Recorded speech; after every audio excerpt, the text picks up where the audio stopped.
नमस्कार मंडळी. तर आज आम्ही इलो मालवणमध्ये फिराक. तर पहिले आम्ही इलो स्वामींच्या समाधीकडे. तर ही ओझरमध्ये असा. तर मालवणवरून आचऱ्याक जावच्या रस्त्याक तुमका साधारण 3.5-4 किलोमीटरच्या अंतरावर ह्या ठिकाणी तुमका बघूक मिळतला.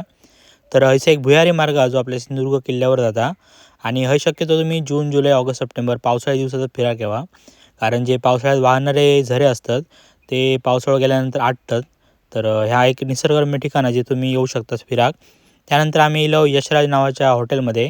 तर या भरड नाक्यावरच आहे मालवणमध्ये. मालवण बाजारपेठेत एंट्री करतानाच तुमका निलेश कोल्ड्रिंकच्या डाव्या बाजूक तुमका हॉटेल बघूक मिळतला. तर आम्ही एक ऑर्डर केलेलं 3 चिकन थाळी आणि एक अंडा करीची थाळी. तर बाकी डिश सेम होते, फक्त चिकनच्या ऐवजी अंडा करी होती ज्यामध्ये 2 अंडी होती. बाकी 2 चपाते, 1 प्लेट राईस, रस्सो आणि सोलकढी.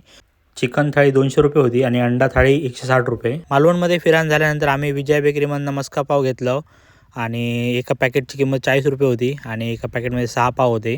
त्यानंतर आम्ही कुंभारमध्ये थांबलो शेवपुरी खाऊ.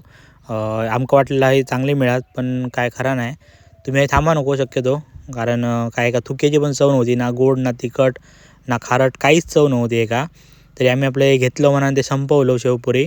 त्यानंतर आम्ही घरा केल्यानंतर आम्ही घेतलं चाय पिऊ. मस्का पाव आणलेलं होते. मस्का पावमधली क्रीम, मस्काची क्रीम वाटत नव्हती, थोडी गोड गोड वाटत होती. तर अजून एक बेकरी आहे जिथे मस्का पाव चांगले मिळतात, पण ती बेकरी बंद होती. पुढच्या एक मी तुमका ती बेकरी दाखवेन. आणि घराकडे येताना आम्ही आणलेलो चिकन थोडे पीस फ्राय केलं आणि आईन भाकरी भाजलेल्या आहे. तर भाकरी, चिकन आणि राईस खाल्लं. तर आजची व्हिडिओ कशी वाटली नक्की सांगा.